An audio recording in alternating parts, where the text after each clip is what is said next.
Welcome, Jet fans, to another episode of the Jets Life podcast.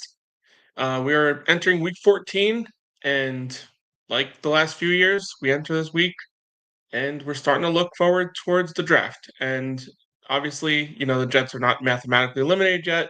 If you look at these standings, there's still a minor chance that if everybody in front of us loses games and we win every single game, that there's that slim margin of chance that we would make it into the playoffs. Obviously, that dream is far from a reality. The way this team has played this year has garnered no, no belief that this is a possibility.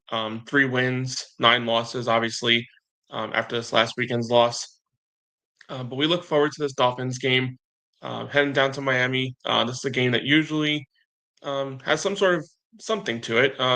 Dolphins being one of our bigger rivals, but this is just one of those seasons where just we're in December and we just lost all interest. This team has done this to us year in and year out.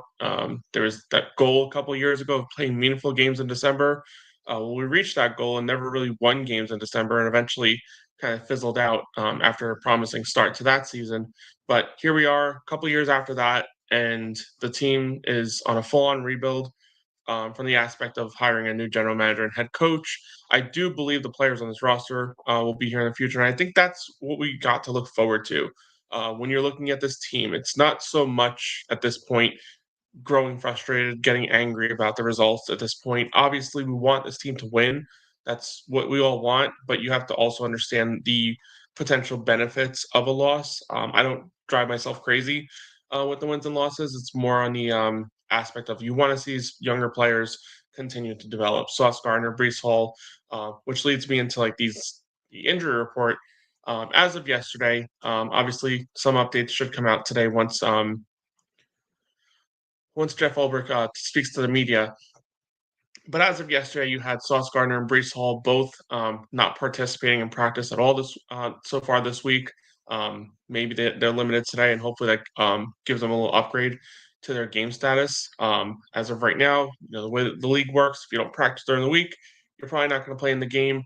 That's usually the case. Elijah Vera Tucker, another one that hasn't practiced this week. CJ Mosley was a full participant on Wednesday, didn't practice yesterday. I mean, the season, I think at this point, especially for a guy like CJ Mosley, who's been battling injury all season long, I don't necessarily believe it makes too much sense to have to throw him on the field. And then just riddled with injuries on the offensive line. John Simpson also not participating.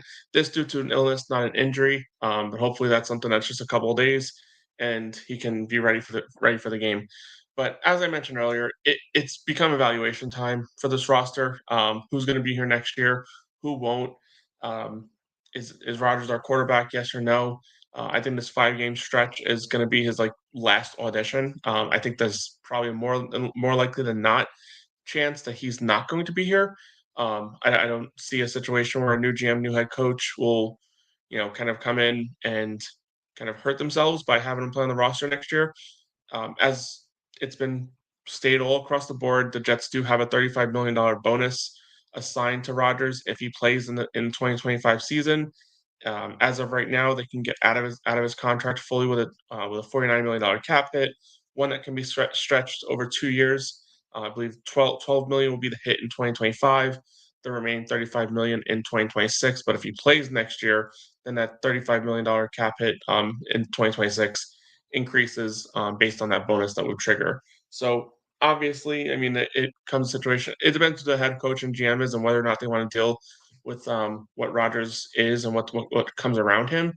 But as I mentioned earlier, this offensive line, it's time to evaluate who's on here. I think that's the most promising position group right now that we have going our way. It's played pretty well for the most part this season. I think a lot of what you look at, if you look at just numbers and stats, the sack totals I think has more to do with Rodgers holding onto the ball too long. Rodgers' lack of mobility has a lot to do with that. I think that stat line. So maybe just looking at the box score, it doesn't give you the full kind of vision of what this offensive line has done. Olu has been outstanding. Last week was just a clinic from a pass protection standpoint. Would like to see him kind of progress and continue against the Dolphins this week. Um, the weakness I think we all understand with this offensive line is just not enough running lanes opening up, which tends to gear the Jets' offensive play calling more pass happy than run happy. Um, Also, with Brees Hall's injury, I wonder how the Jets kind of play um, with the running game a little bit. Is Brown going to be your primary running back in this game? The hopes would be that Brees Hall would be able to suit up and be your primary running back, but we'll see how this thing goes. Because I mean, it's all about evaluation in this game, and you just want to put these young guys out there. And it's been a less than promising, less than you know, no confidence really building. Oh, what's going on here? Sorry, I don't know what that was about. Computer acting all finicky here for a second. Um, it's not been a promising season for any of these young players.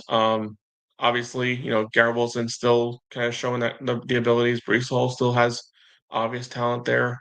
Sauce Gardner had a masterful game last week. Outside of one rep where he allowed a 30-yard gain to DK Metcalf, he was pretty flawless in this game. So that's what you want to see the rest of the season. Just all these young players that we had so much faith in, showed so much promise in. Will McDonald, 2 sacks last week, gets to 10 sacks on the season. Only a third player over the last 14 years to do that, which doesn't say much from the Jets pass rush standpoint. Says a lot for him, for a guy that had minimal reps last year, came into the season with a lot of pressure on him. Let's be real. Obviously, not a lot of pressure from the coaching staff, but a lot of pressure from the external forces to believe that from all you heard about him, the Jets reached. They should have picked him. They should have drafted an offensive lineman. They should have drafted a pass receiver. All those different factors. It doesn't matter what position you pick. All that matters is the player that you pick goes out there and produces. It would have been nice to have another receiver on the Jets roster last year.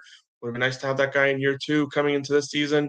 But I am more than happy with what we've seen out of Will McDonald, a 10-sack player, more than thrilled. But again, all these young players that are going to be here next year, that are guaranteed to be here, you just want those players to be the foundation of this team, and whatever the next GM head coach comes in here and wants to build around. We don't want that question mark, that flux type of situation like we had when Joe Douglas came in here with guys like Jamal Adams that just from the outside looking in appeared to be foundational players, but we're still kind of on the fence on whether or not those are players that you can really build around and eventually get shipped off. And you kind of start that whole transition all over again, trying to get lottery tickets and draft capital and trying to turn those into more talented players. Fortunately, it worked for us. I would love to see these players continue to be on this roster moving forward. Um, Again, Sauce Gardner having a down year, but had a great game last week. Let's just continue to build. 5 games left. Would it be great to go 5-0? Sure. Would it be great to go 0-5 from a draft capital perspective? Sure. Root for this team, however the hell you choose. I'm not gonna bitch and moan about somebody for being excited that this team's winning, and I'm also not gonna be bitching and moaning about somebody that's complaining about this team, you know, losing too many games. I understand the benefit on both sides of the coin. You don't want to lose out because it looks like you're a loser as a team. If you win out, it looks promising going into next year. Does any of that mean anything as we go into next year? No, it doesn't. So there's no sense really at this point in time to just get heated over what this. And the worst thing you could possibly do is if a team wins, reach out to players and tell them what the hell you're doing winning. I mean, I've seen that happen from time to time. All stupidity. It's really just about each game and just evaluating player by player because from a team standpoint, it's done. It's done. It's over with. This team, for the most part, is done. A lot of these players are not going to be here next year. Guys like Lazard, probably not going to be here next year. You look at guys like Mosley, probably not going to be here next year. DJ Reed, would love to have him here next year. Probably not going to be here next year. Offensive line, Morgan Moses would be a nice player to have next year. What direction does the new GM head coach want to go in? I would like for them to bring him back, especially with how this offensive line has played down the stretch, and especially with the injury concerns we have surrounding AVT. Would be nice to kind of keep, you know, players that tend to play all the time. I mean, for Moses, as injured as he's been this season, he's played a majority of the games, and that says a lot. It shows toughness. It shows what this offensive line really needs to be down the stretch. So Olu showing promise. This offensive line is really, I think, when you really kind of want to dice down to what to look for in this game, just look and see what this offensive line can do, because that's what needs to happen next season. I truly stand behind what this team needs is somebody to come in here and just kind of reinvigorate the attitude and the mentality of this team. Um, I know Rex Ryan's out there, and I know he's kind of preaching and wants to be the Jets head coach. I don't necessarily agree with that 100%. I loved Rex Ryan when he was here. I loved the motivational aspect of what he brought as a coach to this team. But when you look at the overall kind of thought process on what this team really needs. It needs a fresh look. It needs a positive look. You look at what the Lions have done over the last 3 or 4 years since Campbell's been there.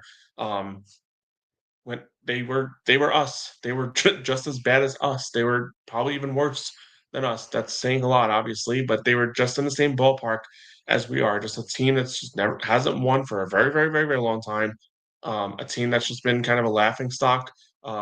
And when you look at a current standpoint, we're probably more of a laughing stock over the years, especially coming off a 2-14 year that year where we were tanking and failed to tank completely in an effort to get Trevor Lawrence, end up tanking and getting Zach Wilson at number two. We know the history behind that.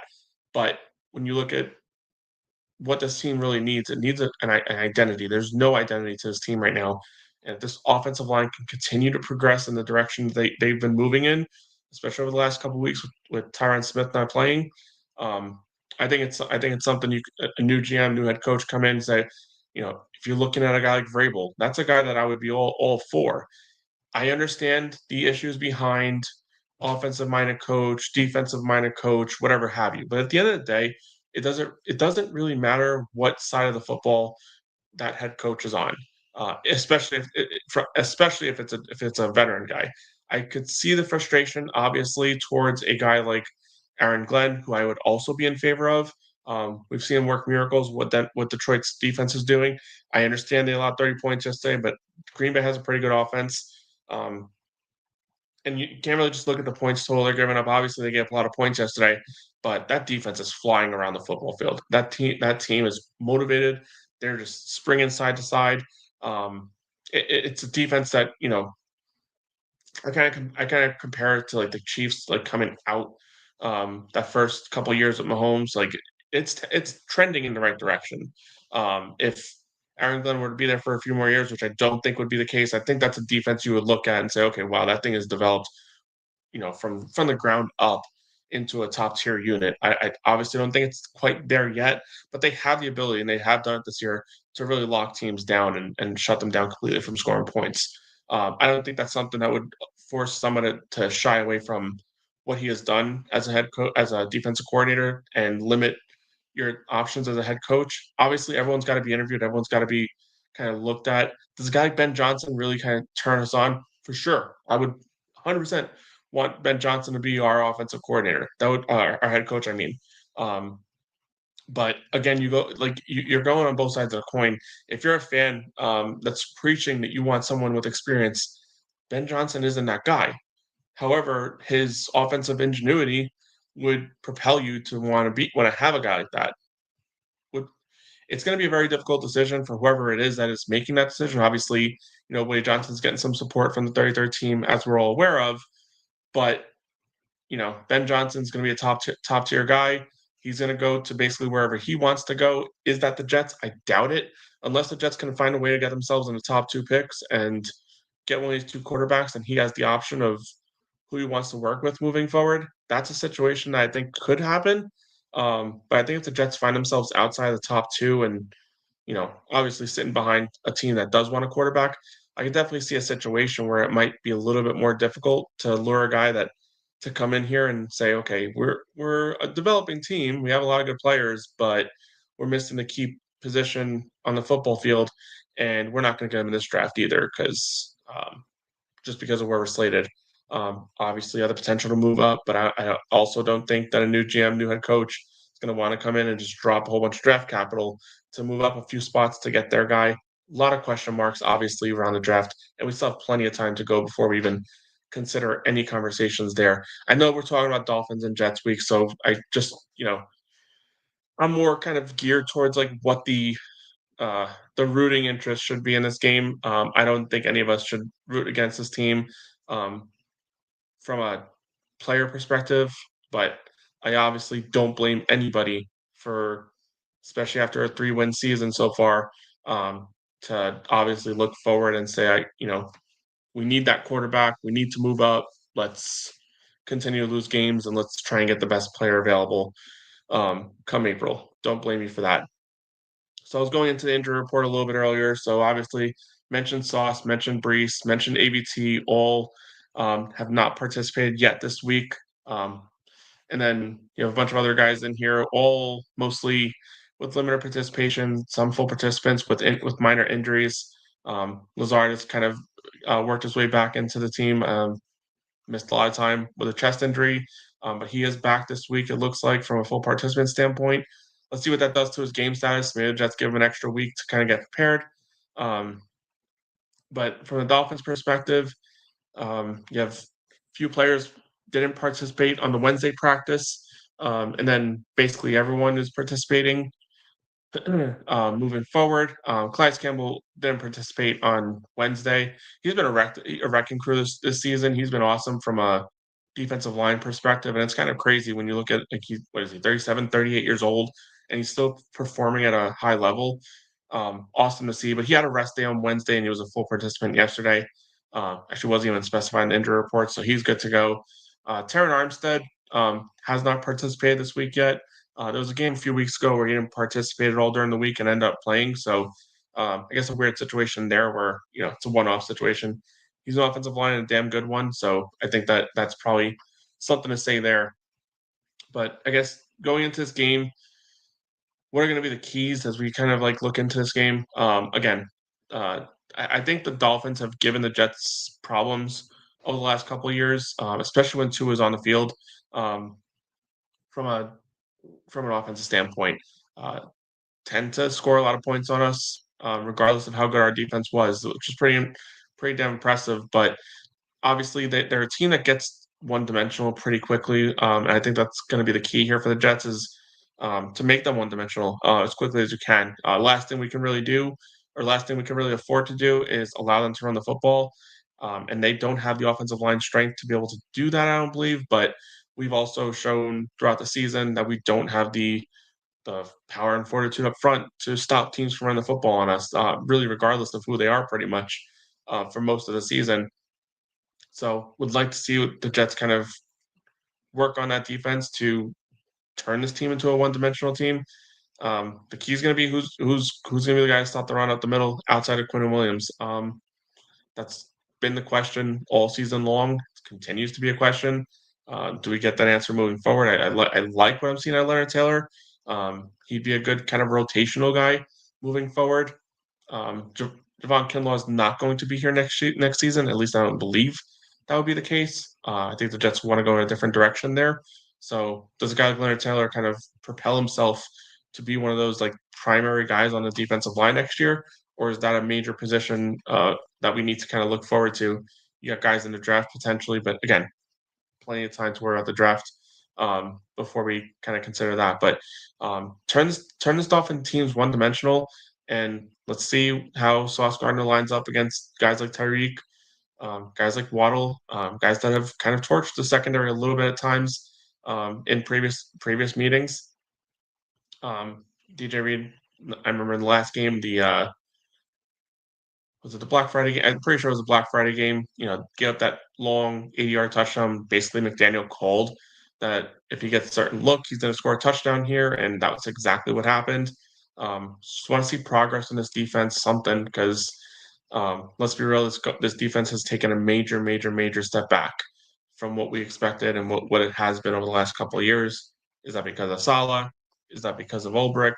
Who knows? Is it because Ulbrich has too many hats on right now? A lot of different factors could be the case there, but um, his defense just needs to, kind of step up a little bit here. Again, this isn't about evaluating game by game. This is about evaluating these players individual by individual and seeing, you're almost taking like that approach of like from a scouting standpoint, as if you're kind of, you know, scouting free agents or scouting draft players. You're really kind of identify who's the long term players that are going to be on this roster as a new regime comes in and it's going to want to put their stamp on this roster. Is it possible for the regime to come in and say, okay, we have Sauce Gardner on this roster and he's, a progressing corner, but we want to go in a different direction? It's possible, but Sauce has got to do everything possible to, make that a tougher decision for these guys because I mean he's a player that I would love for this team to lock up. Give him the contract that he deserves, 25 million, whatever it is that that market is right now for a guy like him. But obviously, it becomes a little harder. I think it was when you looked at the contract that Sertan got last season.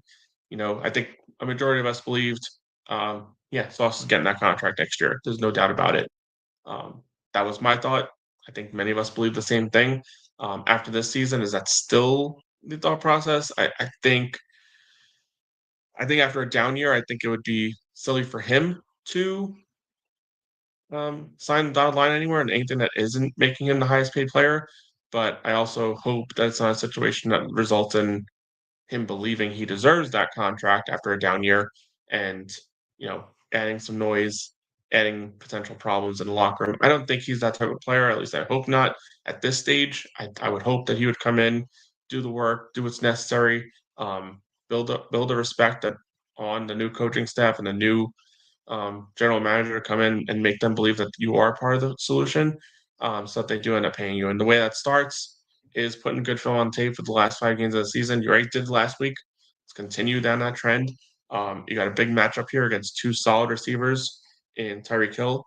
I understand performing a little less this year than he has in the couple of years previous to this.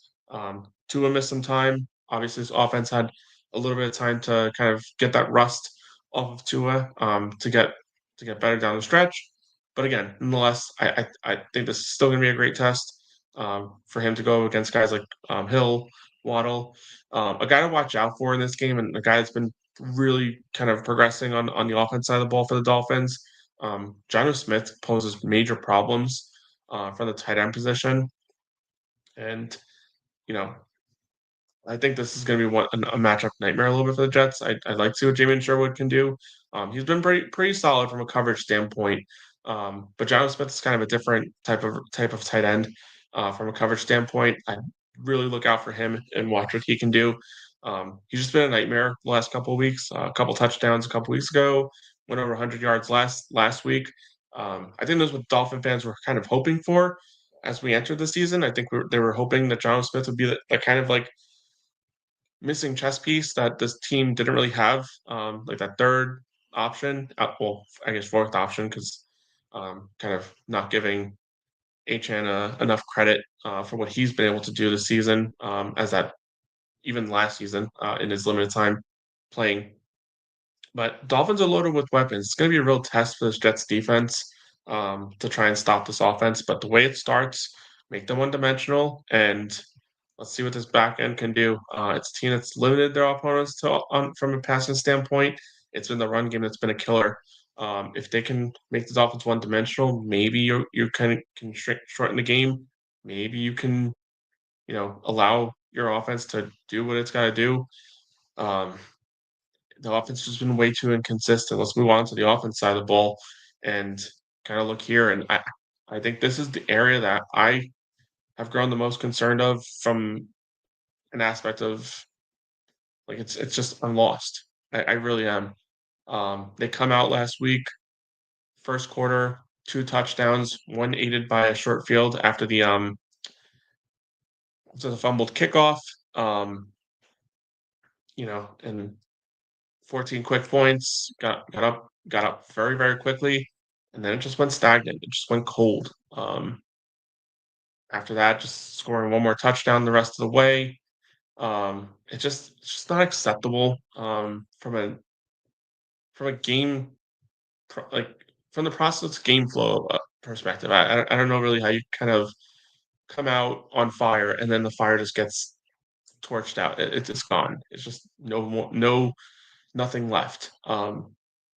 Pick six by Rodgers obviously took the life out of whatever this offense was, and we all were all fully aware of the play right before that. Garrett Wilson having basically half the football field in front of him, um, after making an outstanding move to break away from the defender inside the red zone. Had the entire corner of the end zone. Rodgers could have lofted it. He could have thrown it in there quick. Anything he could have done to put the ball in a vicinity where Garrett Wilson was or was going to go would have been fantastic. He overthrows him, and I think that was like the really like the kind of the nail the nail before the coffin.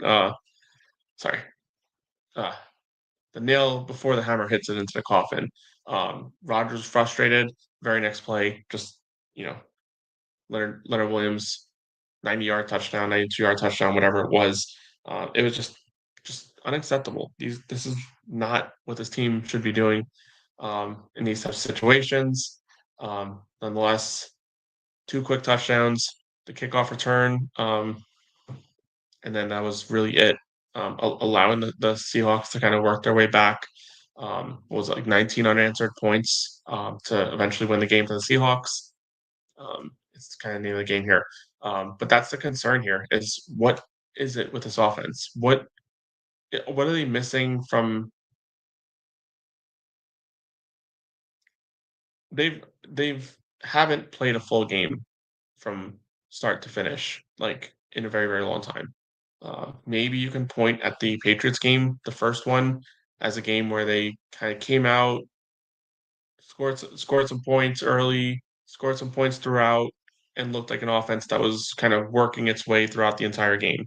That was the game that kind of I look at and say, okay, this is what we're kind of expecting out of an NFL offense. I'm just trying to look. I mean, you look at games like I'm just going down the schedule here. I'm just the San Francisco game, obviously, we all remember that. That was the first game of the year. I chalked a lot of that game up to rust, but apparently it was a little bit more than that because the issues in that game have kind of followed us all the way throughout the season. 49ers game came out slow, eventually started scoring some points late, scored 19 points. The Tennessee game started slow. I think Tennessee was up in that game 10-0 at one point. Eventually, the Jets go on, score 24 points. A fantastic um, end of the half, second half type of thing to eventually win the game. Patriots game, like I said, I think that's the only game you can look at and say they kind of started off good. They progressively, did their job, got that two-score lead. We all know about that two-score lead, and then kind of just, went away with the game. The Broncos game, don't want to talk about that one. The Vikings game, another one started slow, but I think we were down in that game, like 17-0, 20-0, whatever the score was. Worked our way back, just not far enough.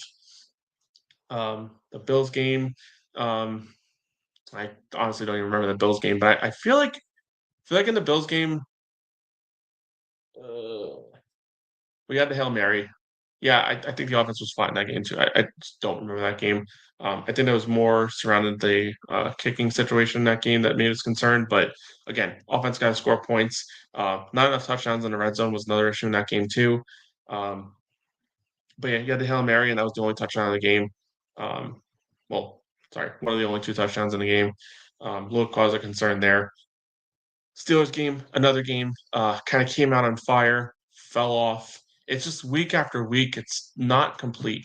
Um, the second Patriots game, I just feel like it was just like a messy, like a muddy type of situation more than anything else. Texans game, that's a game I feel like we probably should have scored more points on. But again, flat in the first half, scored points in the second half, looked like an actual NFL offense. Cardinals game, another game I just didn't want to talk about again. Colts game, um, another game, just terrible in the first half. Finally, kind of get something moving, like at the 2-minute warning, get their first down of the game. Nothing the entire first half until that 2-minute warning, and go on to score touchdowns galore in the second half, just not enough to win the game. And then the Seahawks game, start off hot and fizzle. Um, we'll see what this Dolphins game is. Is it a game where this offense actually comes out to the show? I think that's probably been the biggest issue when you look at the Jets is the offense is just not doing enough throughout the game, and the defense, kind of falling apart at some point. Whether it be in the beginning, allowing a big lead to kind of start, and then the offense has to work their way back, or the other way around. They sustain for a period of time while the offense is not doing crap. And then when the offense starts moving, the defense starts falling apart. It's really been like literally the opposite of complimentary football. Whatever you want to call that situation is kind of what the Jets are doing. So again, you're looking at this game, and I just again, this is an evaluation standpoint, and I think the evaluation is player by player. It's not by the team. I have no faith. I really have limited faith in what this team can do in this game, let alone the remainder of the season. 5 games left. You got two against the Dolphins, one against the Bills, one against the Rams, and then one against the Jaguars. You look at this 5 game slate, and the only game that I really look at and say is truly winnable is that Jaguars game, and we're on the road for that game too. So it doesn't seem like Trevor Lawrence is going to be playing after that injury last week. So maybe that has something to work in our favor, but it also may be the Mac Jones kind of revenge tour against his former rivals. Maybe it's something there.